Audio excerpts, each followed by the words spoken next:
So this is the paper collection that I chose to use, and it is called Cute and Crafty by Doodlebug.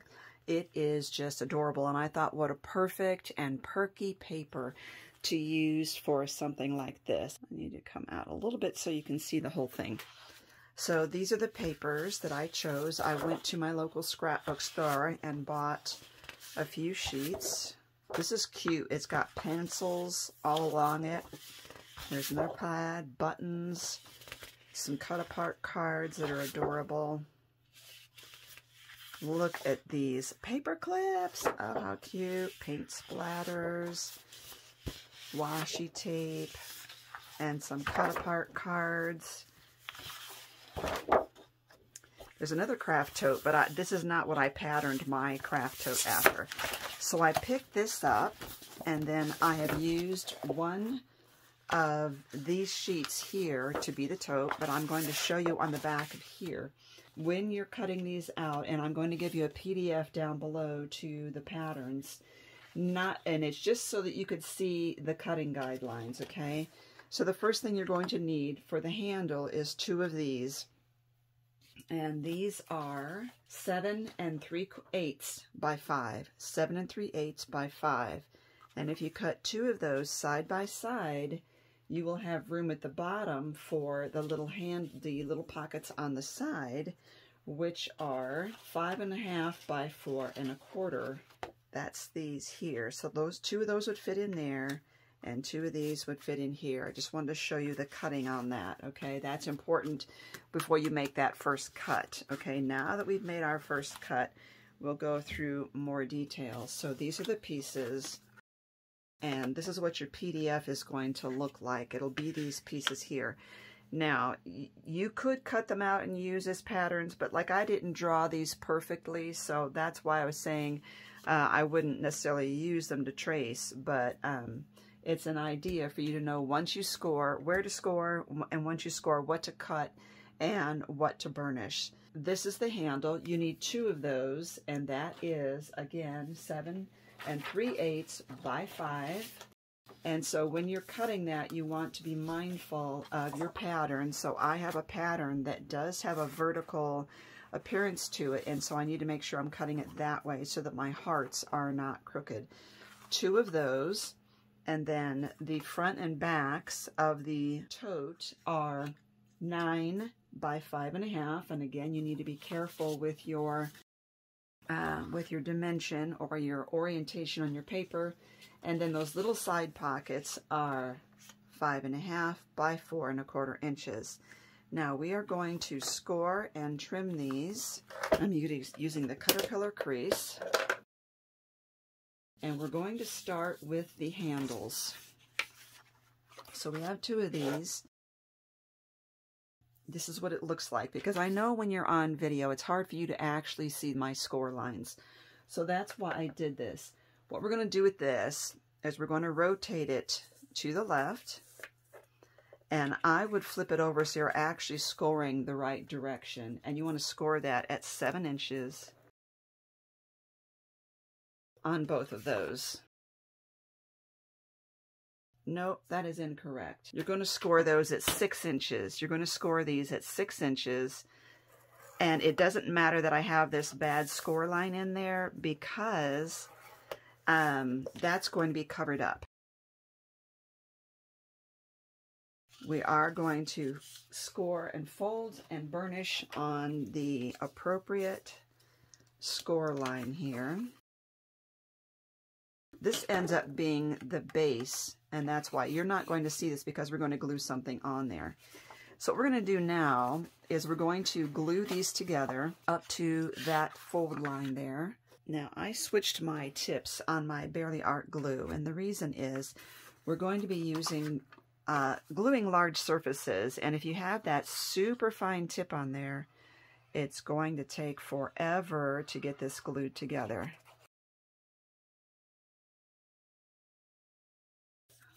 Okay, now I've got some little squirty there. Okay, the other thing I want to do is to round the handles. I want to round the corners here, and I'm going to use the 1/2 inch one on my Crocodile because it makes a bigger, nice, big, chunky corner. If you're noticing it's not cutting as well, it could be that you have this full of pieces and it needs to be cleaned out. And you do that by just opening this top here and shaking it over your trash bin. Now that we have that, I want to make a little handle for, or hole for a handle in here. Okay, so I have a little circle punch, this little circle punch, and I think it's probably 1/2 inch. Yes, it's a 1/2 inch circle. And what I'm going to do is just put it in there as far as it goes, and that's going to be my guide, and I'm going to punch 2 holes, but I need to make sure that I'm getting them the same distance apart from each other. So I am going to, let's do 3/4 inch in. There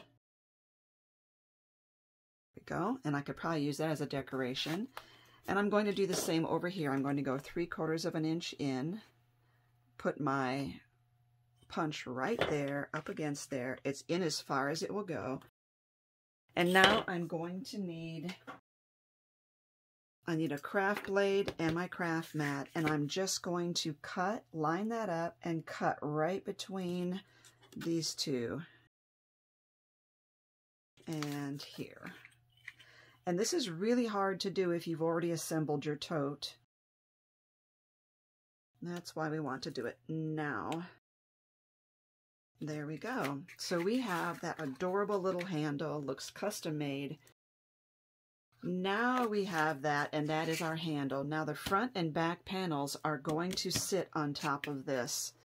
And so those panels are this one, which we said are the 9 inches wide by 5.5. And this is what it's going to look like when we're done scoring that one. Now these you can score right on the front because of the way it's going to fold. So on this, you're going to score it at 1/2 inch. Let me get that lined up right. 1/2 inch, 2 inches, 7 inches, and 8.5 inches. Rotate it to the left and score it, or counterclockwise, and score it at 4. We're going to do the other one. Right side up. Orient it the right way. 1/2 inch, 2, 7, 8.5. Counterclockwise and score at 4. This is what it looks like. I know you can't see my score lines. So if you see these black lines, that is where we are going to cut. We're going to cut here and here.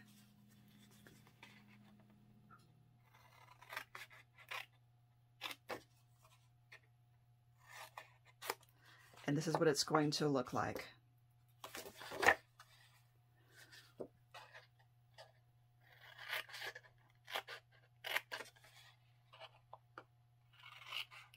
Now it does help to trim back a little bit on these corners so that when you glue your flaps, they're not sticking out in an awkward way. So you see what I'm doing? I'm just angling these a little bit. They're going to be folded back. Just like that. Perfect. And the other one, I will do the other one off camera. Okay, so we have both of those now. And while we're here, we're going to go ahead and do the side pockets. The little side pieces to the box, the little side pockets, are going to be 5.5 by 4.25. And this is what your template looks like for where to cut. And let's get those scored. So you're going to start with right side up, vertically oriented with your pattern. Score it 1/2, 1.25, 4.25, and 5. Rotate it counterclockwise, score it 3 and 3 3/4.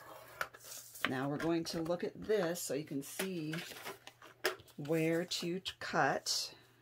We're going to cut in, and then up. So in there, up there, oops, in, and up. Now we're going to get the little trim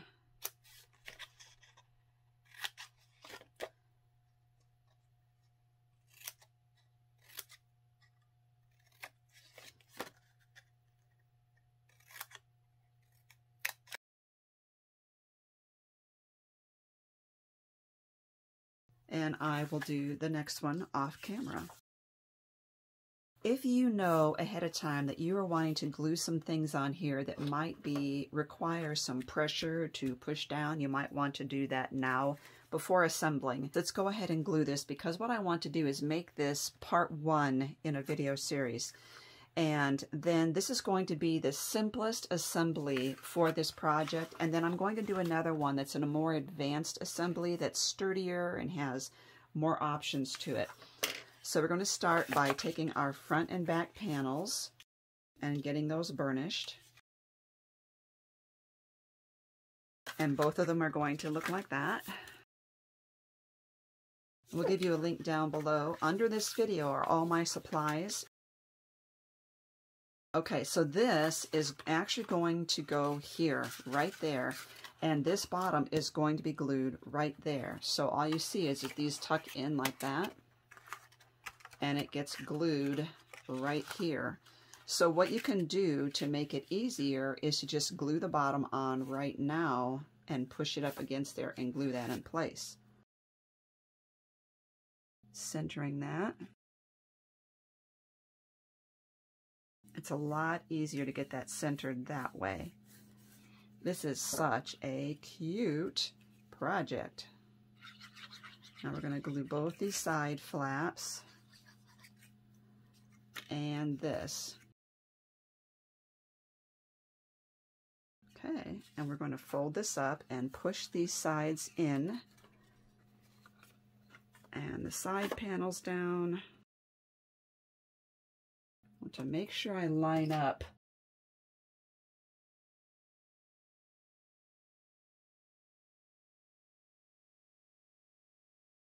Make sure when you glue those sides in that you're not slanting them upward at all. It all needs to be really squared up. Okay, and we're going to do the same thing to this one here. Now there are several options for this tote. As I said, I will be doing more than one video on it. You do want to use a wet glue because it is more permanent.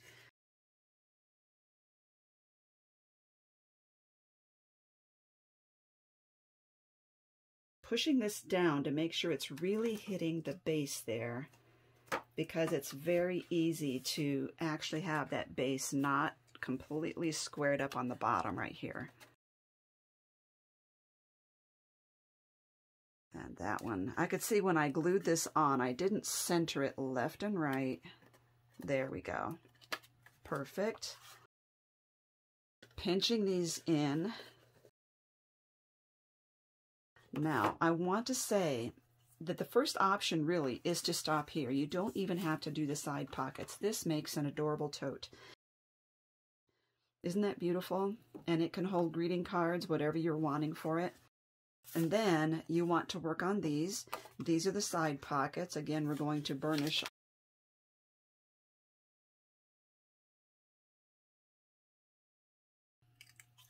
We're going to fold the bottom up like this, so it's like a U shape here. In on the side, up, and then around. So in, up, oops, up, and around. So you can see how this is going to look. And we need to glue these as we go.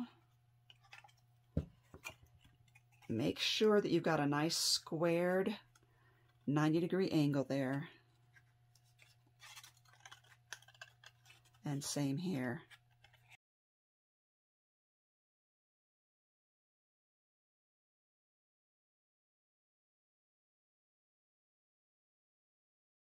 Okay, now we can fold this flap in. Glue that down. And this flap in and glue that down. And then all we have to do is glue that to the side here.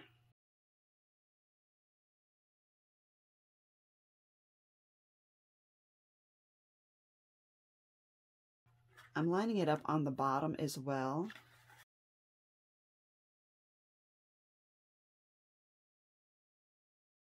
And now you have the little side pocket, which is just adorable.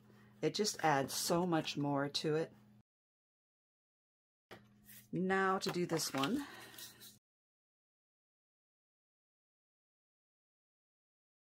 Fold this little bottom, the last flap goes in, and then the middle flap. And we're going to hold that for a sec to make sure that it's nice and squared. And then this.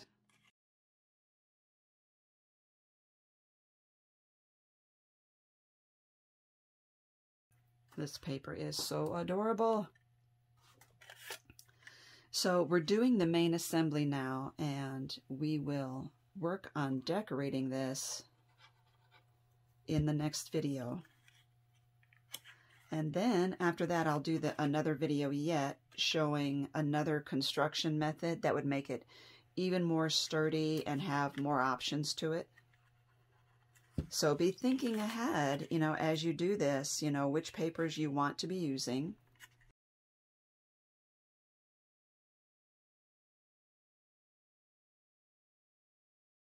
Sorry about my finger. I guess I just took my ring off and look what it did.